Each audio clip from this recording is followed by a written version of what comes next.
ပရိသတ်များအားလုံးပဲမင်္ဂလာပါရှင် Health for All အစီအစဉ်ကနေကြိုဆိုလိုက်ပါတယ်ဒီတစ်ပတ်ရဲ့အစီအစဉ်မှာတော့စားဝတ်ချံကိုပို့ဆိုးအောင်လုပ်မိနေပြီလားဒါဆိုလို့ရှိရင်ဘယ်လိုတဘာဝနီးလန်းတွေနဲ့ကုသကြည့်ကြမလဲဆိုတဲ့အကြောင်းအရာတွေကိုတက်ဆက်ပေးသွားမှာပါစားဝတ်ချံရှိတဲ့သူတွေအနေနဲ့စားဝတ်ချံတွေကိုပုံမှန်တော့ queue site ဖြစ်ပါရဲ့ဒါပေမဲ့စားဝတ်ချံတွေကတက်တာမသွားဘဲနဲ့ပို့ဆိုးလာလို့စိတ်ညစ်နေပြီလားဒါဆိုရင်တော့မေးစရာရှိတာကကိုယ်တိုင်စားဝတ်ချံတွေကိုပို့ဆိုးအောင်လုပ်မိနေပြီလားဆိုတာပါပဲဝတ်ချံကအဖြစ်များတဲ့ကျန်းမာရေးပြဿနာတစ်ခုဖြစ်ပြီးဝတ်ချံကလည်းအမျိုးမျိုးပါဒီလိုဝတ်ချံတွေထဲမှာအဆန်ဖြူဖြူလေးတွေထက်တဲ့ဝတ်ချံတွေရှိသလိုအဆန်မဲမဲလေးတွေထက်တဲ့စားဝတ်ချံတွေလည်းရှိပါတယ်ဒီလိုမျိုးထက်တဲ့ဝတ်ချံတွေကတေချာလေးခယူးဆိုင်မှတက်တာမှာပ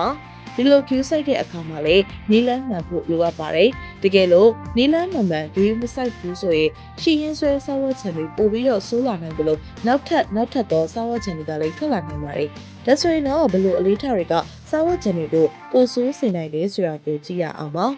စားဝတ်ချံဆိုတာကနားလေအလွယ်ဆုံးပြောရရင်တော့စားဝတ်ချံဆိုတာမျက်နှာပေါ်ကချွေးပေါက်တွေထဲမှာအစီအတွေနဲ့မျက်နှာပြင်အရည်ပြားပေါ်က cells တွေပိတ်ဆို့ရတာမျိုးဖြစ်လာတဲ့အရာတွေပါစားဝတ်ချံကလည်းဝတ်ချံအမျိုးအစားတစ်ခုပါပဲများသောအားဖြင့်ကတော့မျက်နှာမှာအဖြစ်များပါတယ်ကြောရှင်ဘတ်နဲ့ပခုံးတွေမှာလည်းစားဝတ်ချံတွေကဖြစ်တတ်ပါတယ်တချို့ဆိုရင်နားတွေထဲမှာတောင်ဖြစ်တာမျိုးလည်းတွေ့ပြီးပါတယ်စားဝတ်ချံတွေကမြစ်ပတ်တာကြောင့်အနက်ရောင်ဖြစ်သွားတယ်လို့ထင်ကောင်းထင်နိုင်ပါတယ်တကယ်တော့မဟုတ်ပါဘူးအရည်ပြားအတွင်းပိုင်းကအစီ cells တွေနဲ့ပြင်ပနေတွေကအောက်ဆီဂျင်တို့ထိတွေ့မှုကြောင့်အနက်ရောင်အဖြစ်ပြောင်းလဲသွားတာပါစားဝတ်ချံတွေကိုပိုးဆိုးအောင်လုပ်မိနေပြီလားကဲကိုယ်တိုင်ကစားဝတ်ချံတွေကိုပို့ဆိုးအောင်လုပ်မိနေပြီလားဆိုတာကိုစမ်းစစ်လိုက်ရအောင်ပါ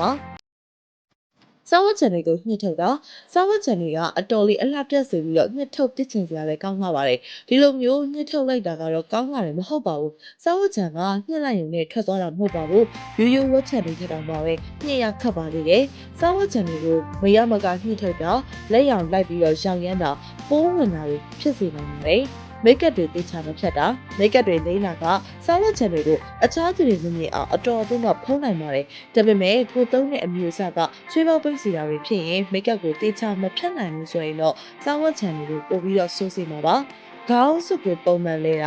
ာခေါင်းစုပ်တွေကမျက်နှာနဲ့အများဆုံးထိတွေ့မိတဲ့အရာပါဒီလိုအများဆုံးထိတွေ့မိတဲ့အရာကတန်ရှင်းရေးအားလုံးနဲ့ဆိုရင်မျက်နှာမှာစားဝတ်ချံတွေကိုပို့ပြီးတော့ဆိုးစေနိုင်ပါတယ်ဒါကြောင့်မို့လို့3ရက်တစ်ကြိမ်ဒါမှမဟုတ်2ရက်တစ်ကြိမ်လောက်ခေါင်းစုပ်ကိုပုံမှန်လဲပေးပါဒီလိုလဲပေးတာကစားဝတ်ချံတွေရောအခြားသောဝတ်ချံတွေကတက်တာစီပါတယ်မျက်နှာခဏတက်တာစားဝတ်ချံကချွေးပေါက်ထဲကိုအစီတွေဖုံးပုတ်တွေ cells တွေပိတ်မိနေတာကြောင့်ဖြစ်ရတယ်ဆိုတော့မျက်နှာခဏသိရင်တက်တာမလားဆိုပြီးတော့မျက်နှာကိုခဏတက်တာမျိုးမလုပ်ပါနဲ့ဒီလိုလုပ်တာကမျက်နှာပေါ်မှာရှိတဲ့အစီတွေကိုကုတ်ဆုံးစေပြီးတော့စားဝတ်ချံတွေကိုပို့ပြီးတော့စိုးစေနိုင်ပါတယ